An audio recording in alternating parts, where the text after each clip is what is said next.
The views expressed on Skeptically Speaking do not necessarily reflect the opinions of the University of Alberta, the Students' Union, or CJSR. Bring it on! The skeptics await your letter. Your call, tweet, homing, pigeon, whatever. Desiree Shell gonna raise a little hell, metaphorically that is. 'Cause we're skeptically speaking. Hello and welcome to Skeptically Speaking. I'm your host, Desiree Shell. On today's episode, we'll be discussing how easily manipulated we are by rhetoric, polls, statistics, misinterpretation, misrepresentation, and outright lies. Joining us will be Sherman K. Stein, mathematician and author of the book Survival Guide for Outsiders: How to Protect Yourself from Politicians, Experts, and Other Insiders. Before we get to that, hello to 100.3 Sound FM in Waterloo, Ontario. They are the proud owners of a brand new skeptical addition to their schedule. Thanks very much to everyone over there. We appreciate your patronage. And now to Speaking Up. I'm here today with Matthew Linsdell. His degree is in environmental science from the Vanier College in Quebec, which focused on biology and chemistry with a heavy emphasis on zoology. But he went on to get his personal training certification from the American Council on Exercise. Welcome to Speaking Up, Matthew. Hi, thanks for having me. So personal training, that's a title that we hear a lot, but I don't think I know exactly what it means. Right, so personal trainers are several ways to get your personal training certificate. You can actually go to a university and study, say, kinesiology. You can do another course with one of the certifying bodies in North America. I did with ACE, American Council on Exercise. I think you can just purchase insurance and start training people. Oh, really? Yeah, it's pretty straightforward. So what exactly are you qualified to do when you have your certification?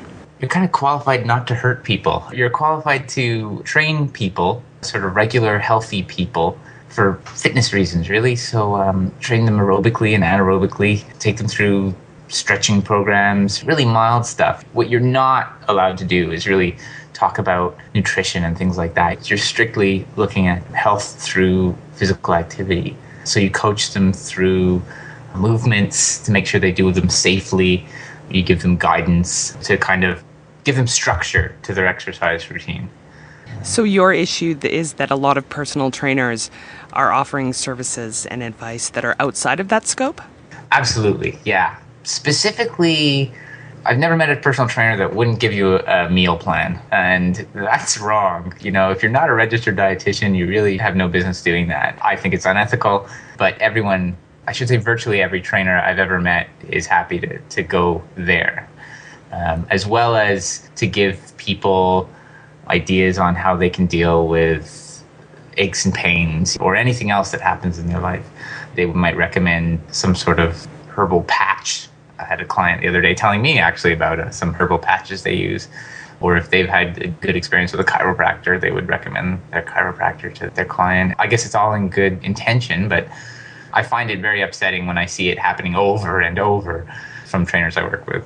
So do people assume that that's what a personal trainer does, that they do offer advice on nutrition? And I would say yes. I've actually had people say to me that they want a meal plan, like right off the bat. I want some help with my diet. It's like, wow, I really thought people would look at a trainer more as an authoritative figure on training, not on nutrition. I mean, they go hand in hand to some degree, but they are also separate, and they can be dealt with somewhat separately. So this sounds dangerous to me. Yeah, it can be really dangerous. I mean, if someone who's completely unqualified to give you information on what is or is not a healthy diet, it could be disastrous. And I've seen it again and again. Trainers telling clients that they shouldn't eat meat, or that they should eat 80% of their calories from meat, or crazy things because it's something that they've done and they've tried, and in their experience it's worked. Just scary. So why exactly do they do it? I think it comes from the belief of it's worked for them. They've had experience with other clients and it's been successful for them. I don't think there's ever any malintent. I think it comes from a desire to please, right? Personal trainers want to keep their clients. And this is a way of providing extra service, maybe. I wonder if they see the personal trainer like a friend as opposed to a professional. Yeah, ultimately. I mean, right at the beginning, no. There's a little bit of a professional thing you don't want to cross there, but ultimately, yeah, you do become friends, especially if you like your clients. It's inevitable that you will kind of become friends. And there's a difference between swapping recipes with a friend and telling a friend how they should eat day to day, hour to hour. And I'm assuming that your clients don't know if you're speaking as a personal trainer when you're talking about things like naturopathy or chiropractic, or if you're speaking as, just somebody who is an enthusiast. I think that because you're a personal trainer, they assume a certain level of knowledge. And, clearly if my trainer recommended it, it's not going to be bad for me. That's probably what's going through the head of the client. I think the people who tend to have personal trainers tend to have a fair bit of money, and they tend to be searching. They're searching for the thing that's going to make them healthy anyway, and so they're kind of more open to the idea of like a naturopath or a chiropractor or someone making them healthier or fixing that niggly thing that they've always had in their shoulder, or I don't know. It's hard to say. So how much oversight is there within this industry? Like, would this be something that would actually be against any of the regulations of your governing body? I know that within the American Council on Exercise, they do say you're not supposed to discuss nutrition in any depth. That's not your area of expertise. Unless you have specific training in that, you don't do that. As far as the woo stuff, there aren't any real guidelines. And I have to say, without speaking against the American Council on Exercise, they are not the most scientific body that I've ever worked with. They put out some publications and some quote-unquote studies that they sponsor, which are far from peer-reviewed and far from clinical and double-blind. And not that they would be doing really clinical double-blind trials, but they'll evaluate a new piece of exercise equipment or a new exercise program or something, and there's holes right through it. It's a bit frightening. And if you have any sort of biology background, you can kind of go, whoa, what are you guys doing? Like, who's coming up with this stuff? This is actually similar to something that another guest told us. We had Paul Ingraham on from Vancouver to speak about, I think we called the show the Skeptical Alt Health Practitioner, and he's a massage therapist who has actually now left the industry. I've emailed with Paul a bit. I heard him on the show, and I really appreciated his candor, and I was intrigued. So, yeah, I feel a little kinship with him, and I think that's what made me contact him. And he wrote back, and he was a pretty friendly guy. I think I feel similar things that he feels towards his governing body, but I think with massage therapy, it tends to already be 1 foot in alternative medicine, and that's how I feel about it anyway.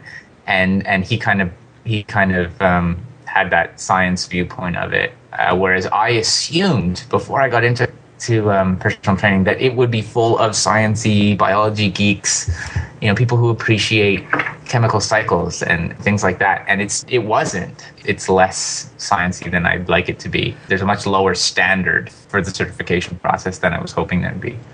So if somebody wants a personal trainer and they do want someone who's interested in a science-based approach to personal training, how can they find someone who fits into that mold? I don't think there's anywhere you can go to find someone who's going to be science-based. It seems silly. They should all be science-based.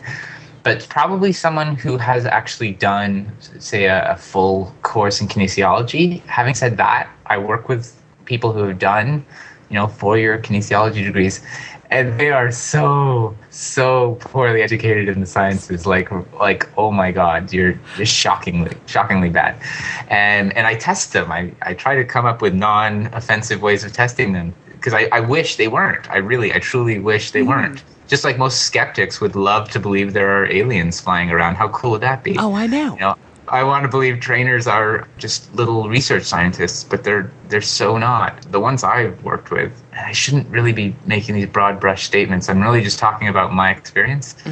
They get most of their information from muscle magazines. Not all of them, but most of the ones I've worked with. And I've worked with quite a few. And these are expensive trainers. These are not sort of like $20 an hour trainers. These are $100+ an hour trainers. That's a lot of money to not know what the citric acid cycle is. That's a bit of a science joke there. What kind of questions can people ask? Right, okay. Well, if it were me and I'm a bit of a jerk, I'd just get them to define terms. I'd say, you say metabolism a lot. What does metabolism mean? And if they can't kind of give you a 1 or 2 sentence answer, I'd be worried. If they openly use the term cardio repeatedly, That's a red flag. to me, that's a huge red flag. The only problem is it's such a common term in health and fitness. Even if they were well-educated, they might still use it just because the layman knows what that word means. Right. But it's really a useless word. There are plenty of great alternatives. I mean, aerobic exercise is better than saying cardio. It's more specific, and people who don't make the distinction, I think, are probably hiding something, hiding a lack of knowledge. I don't know if that makes sense. No, absolutely. Okay, so cardio is dangerous, possibly, Okay. potentially. Possibly. Okay. If they repeatedly use the word metabolism, things like that, just asking them, why do I feel sore the day after we work out? If they tell you it's because of lactic acid, wrong. That's a big no-no. They should be able to communicate in a way that they can define things for you that you can use in your life. That's what I try to do.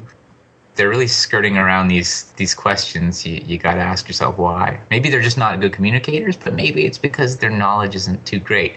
Having said that, being very knowledgeable on biological terms does not make you an effective trainer. And you can be very, very illiterate, biologically speaking, and still be very effective just by virtue of being in the industry for a long time or having good teachers. Or I don't want to say science will make anyone a good trainer. It's not true. And that's a very good point. So would you advise then that if people are going to seek out a personal trainer, just don't listen to anything besides like the training part of it? Don't ask them other questions? I guess I would say ask them those other questions based on what they tell you. So if they start to tell you about a diet you should follow, ask them questions on that and see what kind of answers. If they start telling you to take fish oil supplements, ask them why. Based on my research, fish oil is great for people who have had heart attacks, but useless for the rest of the population. So I hear trainers tell me constantly how you should take fish oil supplements. It's great for your joints. Now, I haven't researched this, so I hope people don't get angry with what I'm saying here, but just because your joints are filled with a super slippery fluid, synovial fluid, doesn't mean that if you ingest super slippery fish oil, that it's going to increase the mobility of your joint or anything like that. Kind of weird. Maybe there's been a trial that shows some sort of efficacy there, but I'm not aware of it, and I actually do research. So the big thing is asking questions. Ask questions and listen to the answers and then do your research. And if you are a skeptical person with some ability to do critical research, don't just Google it and click on the first thing, then do that. And if your trainer's got some weird ideas, but you're getting results, stick with them. But personally, I would want someone who was the whole package. You pay a lot of money for these people and you should be getting some pretty solid information and someone who's going to help you reach your fitness goals. Matthew, thanks very much for being on the show. My pleasure.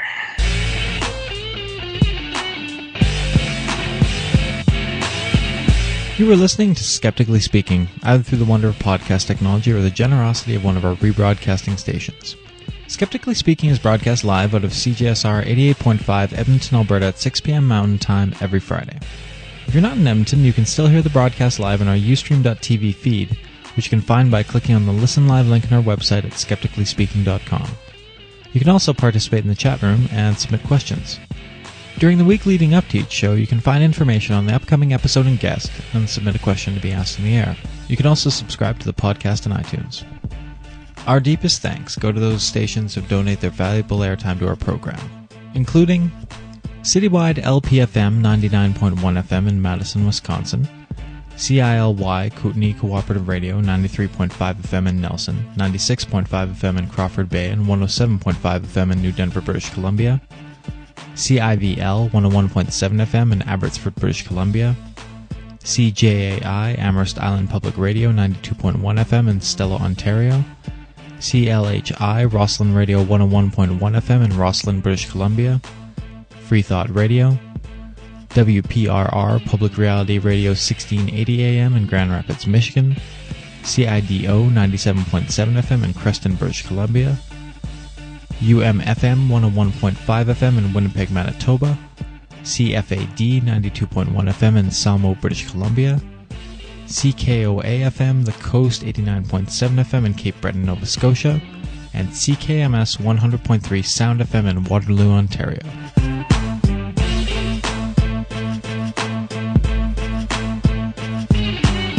Welcome back to Skeptically Speaking. I'm your host, Desiree Schell. We're here today with Sherman K. Stein. Sherman is Professor Emeritus of Mathematics at the University of California at Davis. He's the author of How the Other Half Thinks, Adventures in Mathematical Reasoning, Strength in Numbers, Discovering the Joy and Power of Mathematics in Everyday Life, and Mathematics, the Man-Made Universe. He's also the author of the book Survival Guide for Outsiders, How to Protect Yourself from Politicians, Experts, and Other Insiders. Welcome to Skeptically Speaking, Sherman. Pleasure to be here. So is this book a departure from your usual writing, or more of an extension? Well, it is not a math book. It grew out of my experience as a nuclear activist. 30 years ago, I've been working on this book off and on. I noticed that this little town of Davis, California, where I live, is inside a triangle whose corners had 3 air bases where there were nuclear-armed planes. So I knew they were targets in the case of a nuclear war. Not Davis. No one would care about little old Davis. But the blast might not hit me, but the radiation would. So I said, gee, I'd better see what I can do and not just sit back here and see a possible victim, because I had read the history leading up to World War I, and it could have been avoided, and it was a terrible disaster created by, so to speak, wise people. And World War II could have been avoided, etc., and accomplished very little. So I read a great deal. I learned all you needed to know about all these missiles and their capacities, the radius of destruction of the bombs.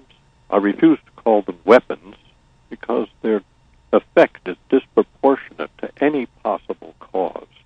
So I read a book by Kissinger, and he argued that we could have a limited nuclear war in which we sort of ratcheted it up with the cooperation of our opponent. That seemed rather nutty to me. And then I read a book by Sherman K, and he had a different approach. He said, well, there may be a nuclear war. We've got to be very realistic. It can happen by mistake. A flock of geese, you know how this can happen. And it's better to have 20 million dead than 50 million dead. So he concentrated on improved defense. Well, this didn't strike me as very smart either, and I began to wonder, why are they experts? And I, who know the essentials as well as they, am just an outsider. And that started me thinking. I began to wonder, what is an expert? How do we recognize an expert? What do they do for us? And that led to this little book with its 31 chapters. It could not be condensed into a little 10-page magazine article.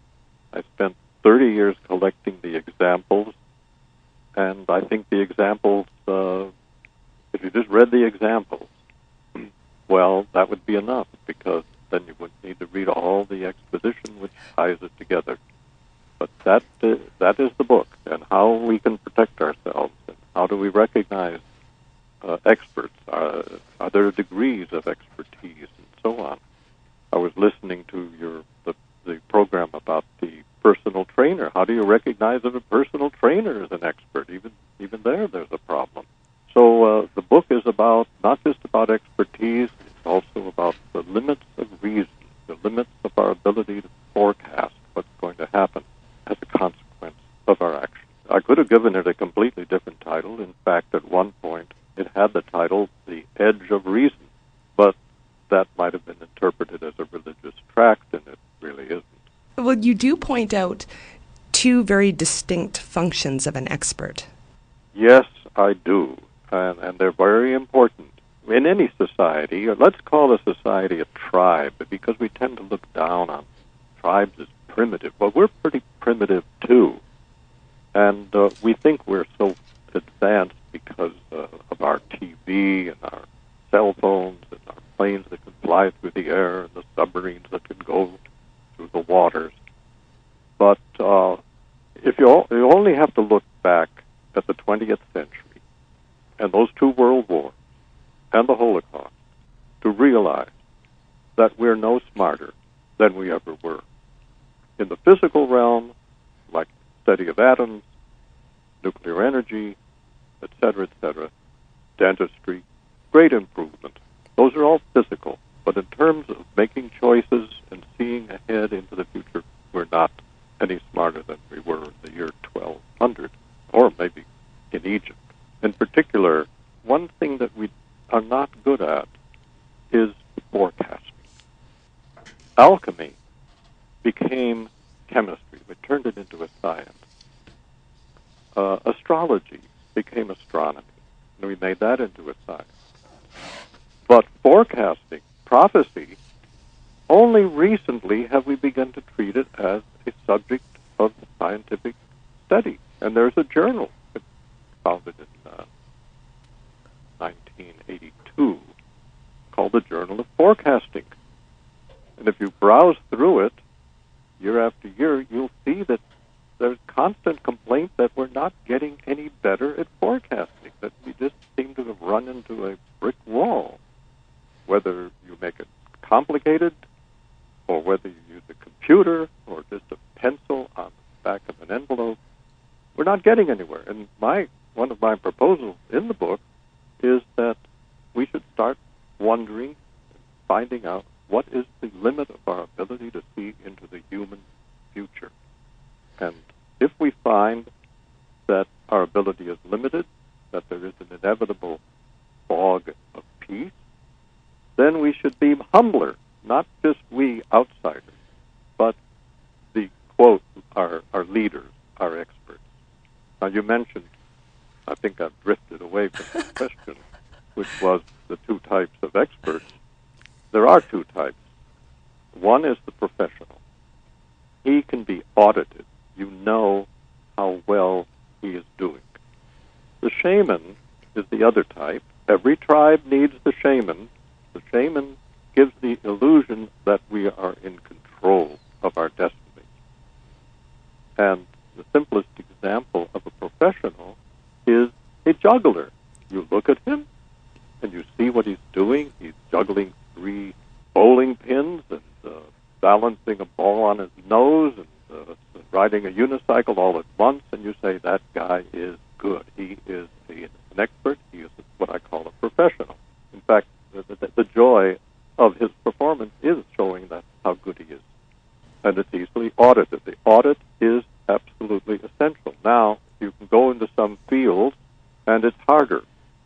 Maybe that personal trainer who you discussed here just a few minutes ago would be an example of it's harder to say, hey, is this really an expert? Right. Can we audit the performance? So there are certain general careers which tend to breed shamans. The most notorious is economics, because even economists are criticizing their whole field as being empty, having no axioms, no assumptions that are validated over a period of time. They didn't forecast this terrible Great Recession that we're still, shall we say, enjoying.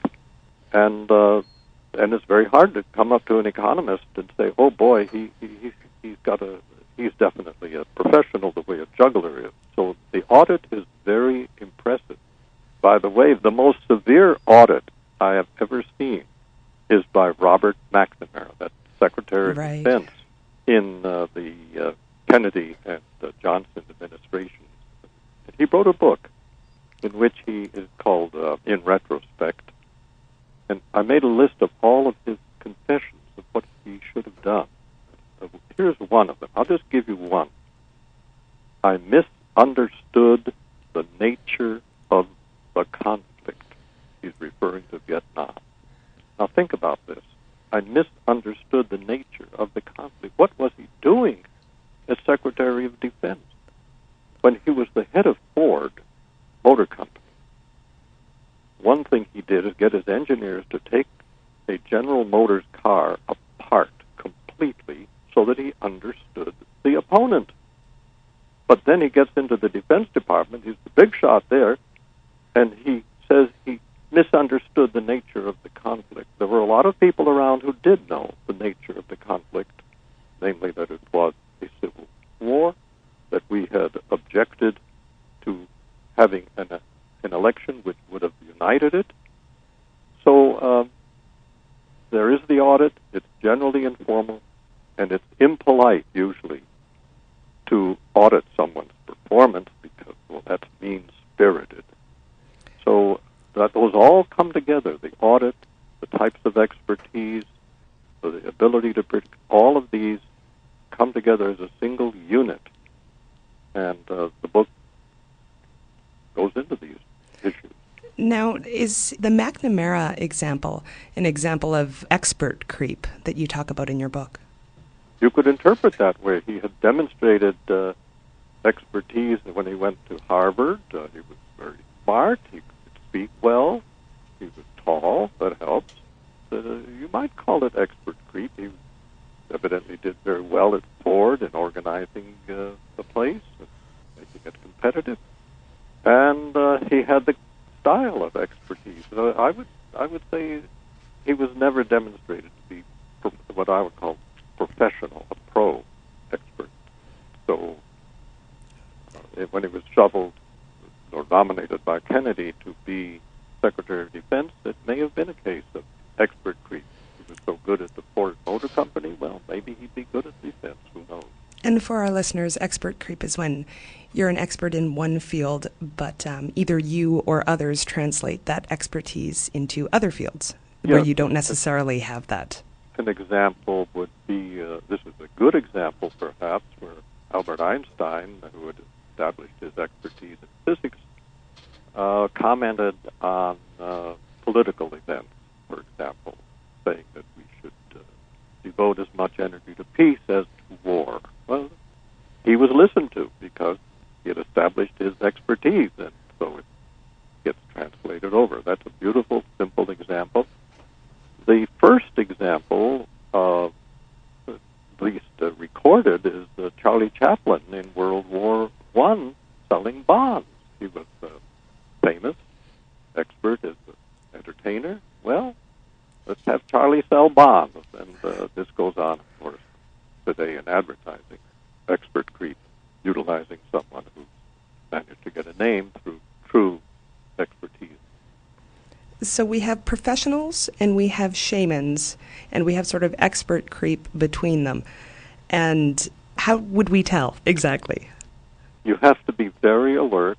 It is not easy.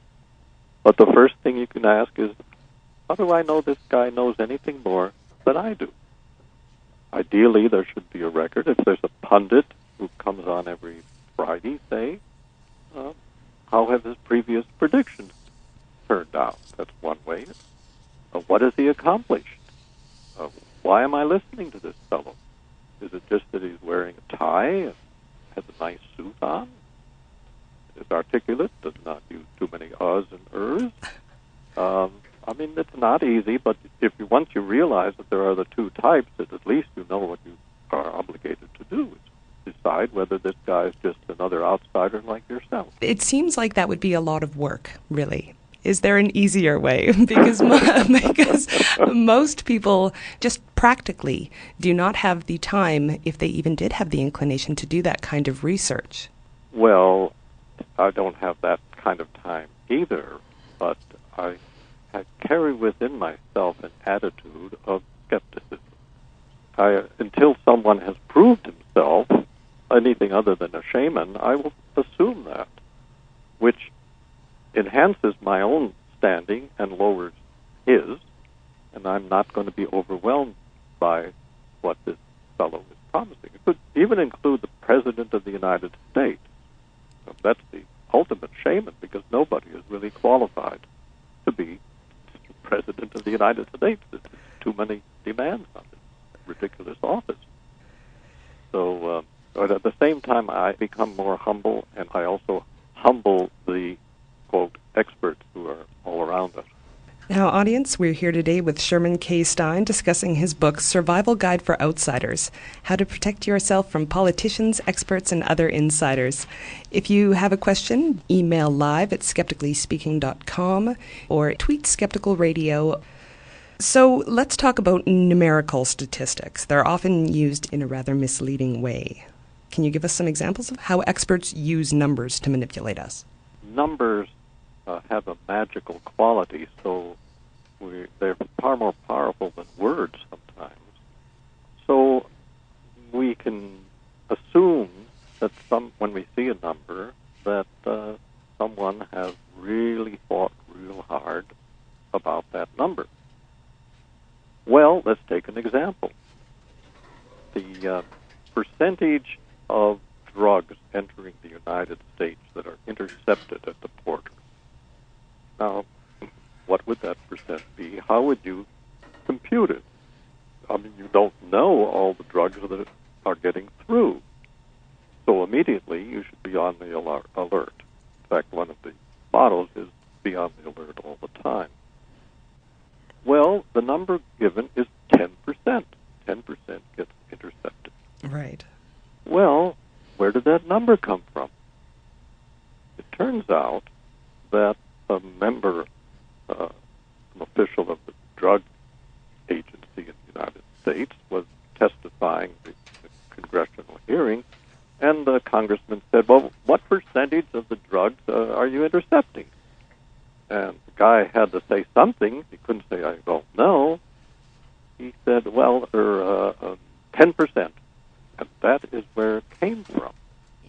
Now, if you asked a drug dealer who does the actual exporting or importing, what percent, I've heard figures that 1% will be intercepted.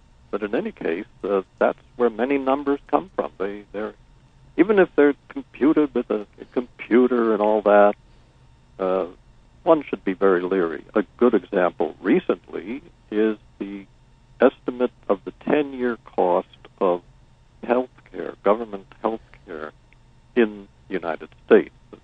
There were two different figures, $917 billion in 10 years. The other was maybe $883 billion. But if you have read my book, you will pay no attention to any of them, because these are 10-year predictions and, as such, are totally worthless. For example, you don't know to what extent the diseases of choice will be better controlled by preventive medicine. What are the diseases of choice? Well, those that you get from alcoholism, from smoking, or from obesity. Those are three examples. And if you can control those, you could cut the cost down. So we notice that the computations of these numbers are not revealed, and it's important, if they're going to have any effect, they shouldn't be revealed, because if you reveal them, then their basis can be questioned, and that's not a healthy thing. We need these shamans to indicate that we have some control over our lives. So they were playing the role of shamans and did as well as they could, which isn't very well, really. That's an example of recent numbers that have been in the press here in the United States. Well, let's talk about polls. You mentioned them quite a bit in the book. Can you give us sort of a polling 101 lesson? Because I don't think many people are actually completely aware of how they're arranged. When you think of polling, you'll find out that typically 1,500 or 2,000 people are interviewed, usually over the phone now, because almost everybody has a phone. This number is statistically good. You'd like more, but it costs more. But 2,000 is very good. A good poll at least should have about 1,500 or 2,000 people. And the techniques of getting fair samples has certainly been improved in the last 50 years. Now, how serious the results are is another question, because I was once polled by, I think it was Gallup, and I was asked to, and I discussed this in the book, I was asked to estimate how dangerous each city is that they listed. Minneapolis, New York, Los Angeles. I had lived in Los Angeles, and I thought that, well, it could be dangerous, maybe, I don't know. And Minneapolis, well, I wanted it to have a good reputation, because New York, well, it's safe as long as you don't walk through Central Park in the middle of the night. So some places I said dangerous, etc. I became one of the statistics in this. And in general, we outsiders have opinions on just about everything. And as a result, they're pretty superficial, and we're very vulnerable. And that's why I think the polls can change very dramatically depending on attempts by people to persuade us we're very vulnerable. So the polls, at least from a scientific point of view, are well designed. But in terms of the subjects, the individuals that are responding, we're fairly fickle. And I wouldn't depend too much on those polls. But they say sometimes, 3% margin of error. That's just based on past experience. It isn't the kind of error that you can easily compute. It could be much more. But sometimes they're pretty good at predicting elections. So one should take them with a grain of salt.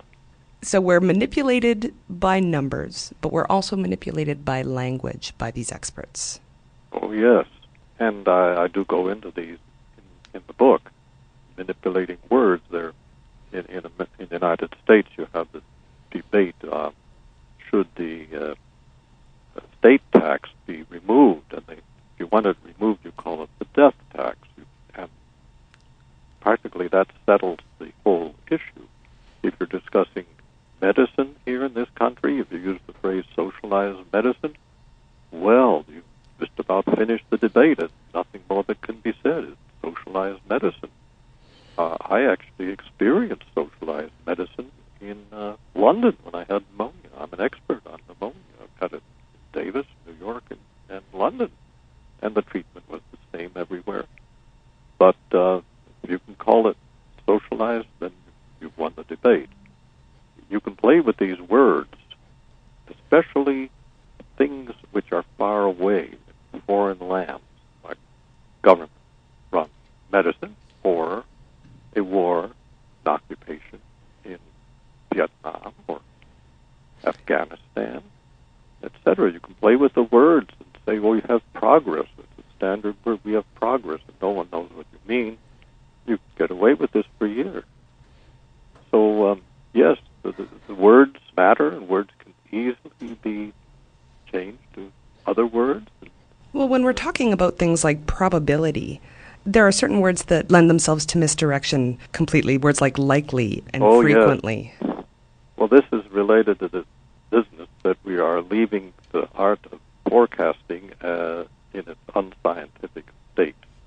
For example, we have all these words which indicate how reliable, how likely a future event. We might say, oh, it's almost certain, or it's very likely, or I'm sure, or even Steven. Even Steven is the only one that actually is quantitative, because it's saying it's a 50% chance, and or unlikely, etc.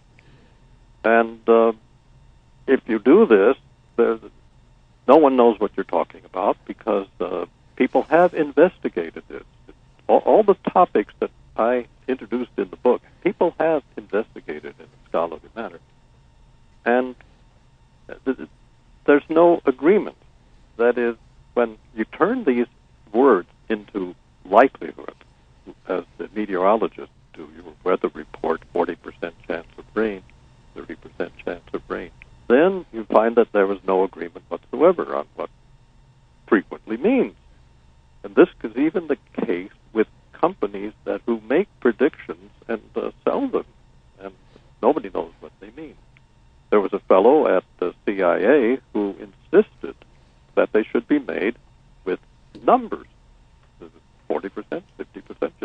make a weather prediction. Right. And the one fellow replied, "Why, you're going to turn us into a casino." And he replied, "Well, it's better that than just being an old poet, talking like a poet." So what we have now is meaningless words when we make predictions. But maybe it doesn't matter because nobody ever checks up on whether your prediction is right. I was thinking of the example in the book when it was about a period of 4 years when the United States was discussing whether to develop supersonic transportation, SST. And I went through the records as the predictions were all there, and what would happen if we didn't develop SST. Well, SST was going to be inevitable. It was going to mark the end of the jet transport, and just like the jet transport got rid of the propeller-driven airplane, and we would lose 150,000 jobs, and so on and so on. Of course, we know what happened. But first of all, the United States decided not to develop the SST. The predictions of disaster were all wrong. The Concorde was developed in Europe, and it was a financial failure and ends up in museums. So, but no one penalizes the people who made those predictions. And in fact, you have to be very careful to decide whether a prediction really is a prediction, or is it just a rhetorical device designed to win an argument in which you assume no one will check up on you because it's bad manners. So, yes, the fact that you don't want to have these predictions uttered with numbers makes a lot of sense because you could be checked up, just like a meteorologist can be checked up, and a good meteorologist indeed, when you check his predictions that he makes, when he says it's going to be 30% chance of rain, and indeed 30% of the time, roughly, it's rain. So if our politicians, our pundits, put percents on, like I'm 80% sure, and you check up on whether indeed 80% of the time those particular predictions come true, well, then you could make them feel very foolish. So I think as outsiders, don't want to check up on how incompetent our shamans are. Right. We want them to bear the responsibility of running the world, even if they ruin it in the process. And we sit by idly while we still have these nuclear bombs, thousands of them. We are at least slowly getting rid of them, but they stand there as a terrible threat. Does that answer your question? Very much. And we'll be right back with more from Sherman K. Stein right after this.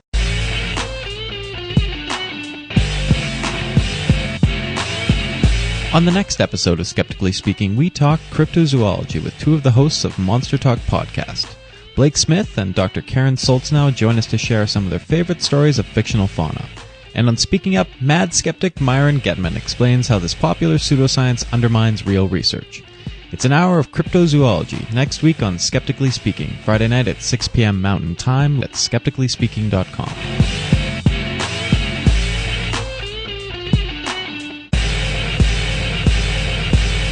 Welcome back to Skeptically Speaking. I'm your host, Desiree Schell. We're here today with Sherman K. Stein, mathematician and author of the book Survival Guide for Outsiders: How to Protect Yourself from Politicians, Experts, and Other Insiders. And we have questions submitted by email before the show. What is your opinion on the Freakonomics books? Are they experts or just cherry picking? And that's from Allie. I've read several of the chapters, and they're very amusing. They are trained economists, and an economist is a person who can comment on anything which involves money and numbers, and play with the numbers. I read one chapter, I remember, on drug dealers, the economics of drug dealing, and it was very entertaining, and they try to reduce everything to the basic principles of economics, such as supply and demand, or cost benefit analysis, which is amusing. I see no harm in it. To say whether they're experts in this, well, they're not trying to do very much. They're trying to explain or describe things. They're trying to reduce everything to numbers. I think numbers are limited when we're making choices. In fact, I think the fundamental choices that people face or governments face cannot be settled by adding up all the pluses and all the minuses. So in the sense that they are trying to reduce everything to those two principles, I think it's a limited analysis, but it is certainly well-written, entertaining. And that's the way I would say that they're an expert. It's very, I don't see what exactly they are expert in, except as entertainers. It's very skillful. That's my feeling about the book. I enjoyed reading it. All right, we have another pre-show email. Anti-science movements often use distrust of experts as a rallying cry. Vaccine opponents rail against doctors and public health officials and urge parents to trust their instincts. Climate change denialists dismiss anyone with any expertise in climate science as being part of the conspiracy. As he was pushing for the inclusion of creationist material in the state science curriculum, former Texas School Board President Don McElroy actually said, "Somebody's got to stand up to the experts." Are you concerned that your book might encourage that kind of reflexive thinking that already considers the word expert an epithet? And that's from K.O. Myers of grassrootskeptics.org. Well, I don't think that we should automatically be critical of all, quote, experts. But we have to decide each case on its own. In the case of climate, well, I don't particularly get impressed when we hear that 7,000 scientists signed a document. But I do get impressed by what I call the bullseye when I see that glaciers are melting and polar bears are having struggled to find food and all that. I don't know why anyone would just automatically hate, discount someone called an expert. I just think we have to decide each case on its own on a pragmatic basis, whether it's evolution or any other controversial issue. Absolutely, but there definitely is the sense within a lot of mainstream media that experts are the enemy in some cases. Well, I don't feel that at all. I think we have to be, as outsiders, alert in each case and not just abandon our minds and assume that anyone who comments on a subject is unqualified to say anything, that he has a hidden bias or that there's a conspiracy of some sort. I like to just take each case by itself. I'm a very pragmatic person, and some people, well, in the case of climate change, study it very carefully and build up a case. I want to know where their information came from. I don't want to just take their conclusions. I think we have a responsibility to think these things out and to get our information from many sources and not depend on any one source. This is what it's like to live in a democracy and not under a dictatorship. Right. Say that we're going to pay no attention to anyone who is called an expert would be irresponsible. But I think that's the problem, is it's very difficult for lay people who maybe don't have access to scientific studies themselves, who don't have the time or the inclination to go after this research.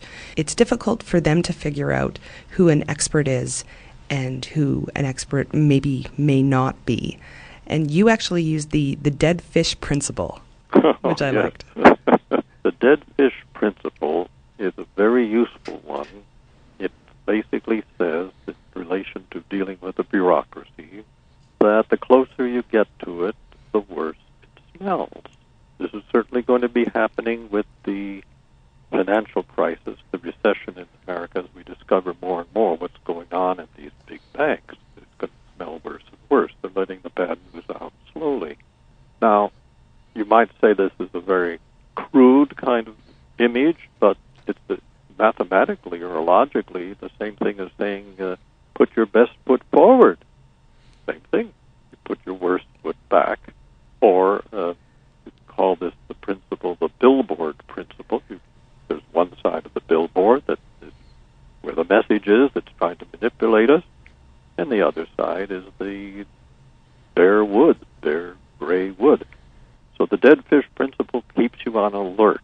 You always assume that somebody is trying to manipulate you, persuade you, maybe to buy something or to vote some way. You have to be very suspicious because the facts are out there, or what sound like facts, because usually somebody is pushing them. They're out to win. They're out to make money or win an election. So it's not like what I experienced in a math seminar where you're trying to get the truth on something and you can easily check up. So it's a madhouse out there. And the dead fish principle keeps you sane. So you advise basically remaining skeptical. Yes, skepticism is it. Even in the case of parapsychology, where I wish that we could communicate without the aid of sound or wires of any sort, it would be wonderful, and I would do it. That is, parapsychology and telepathy, it would be wonderful to be able just to concentrate on something and communicate with someone 1,000 miles away in this way.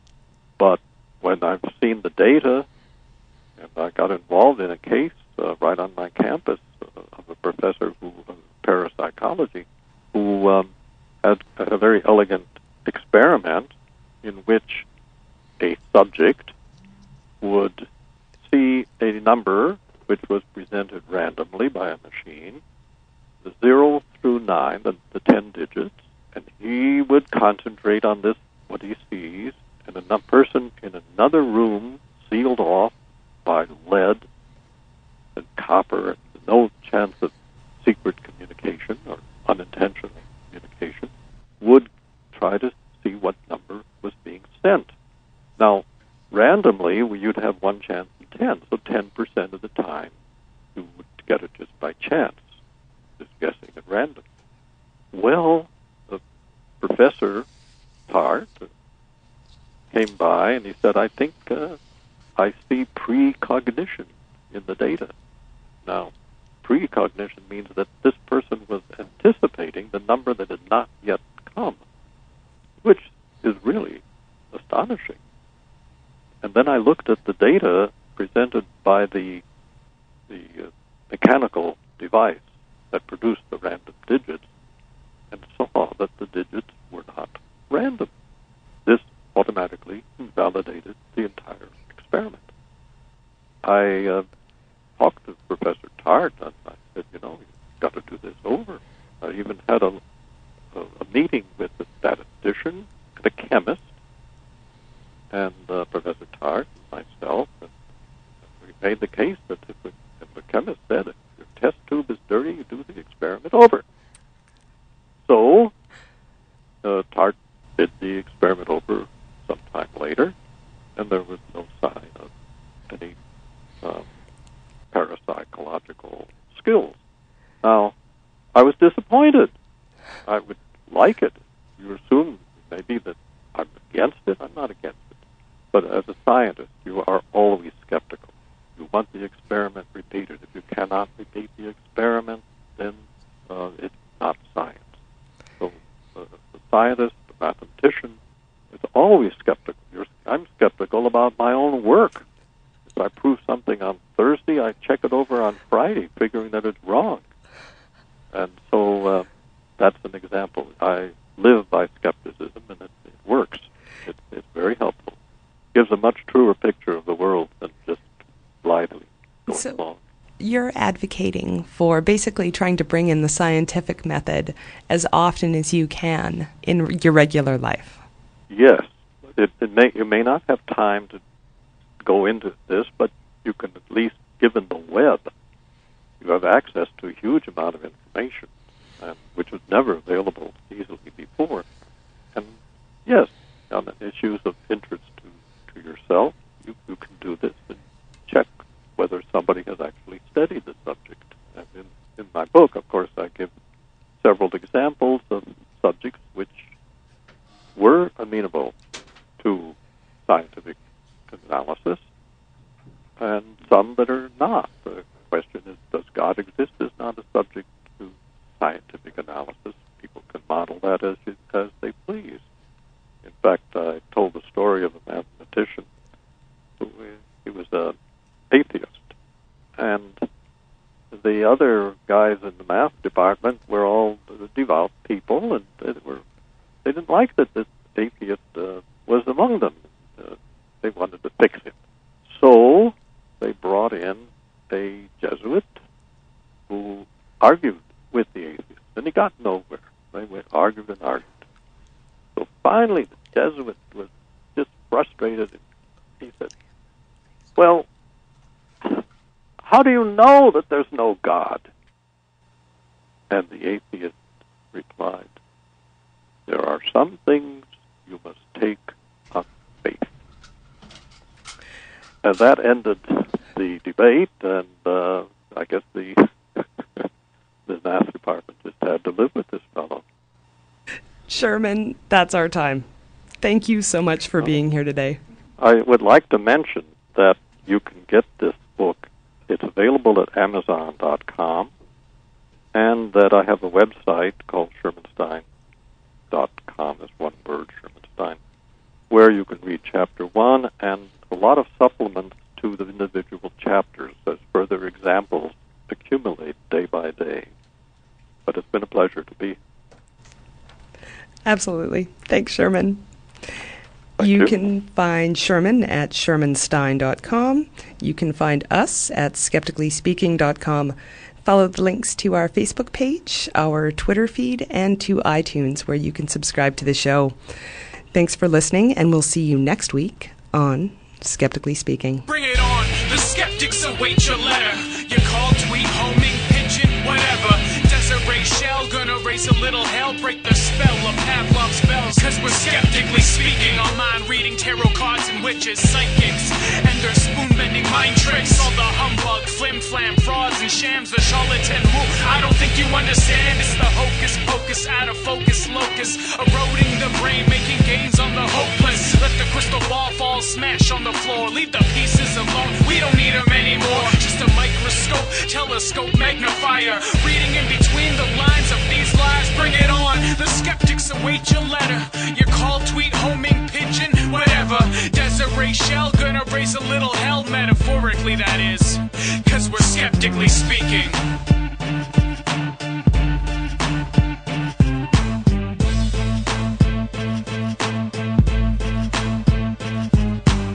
On Skeptically Speaking, we discuss a wide range of skeptical and science topics with a variety of experts.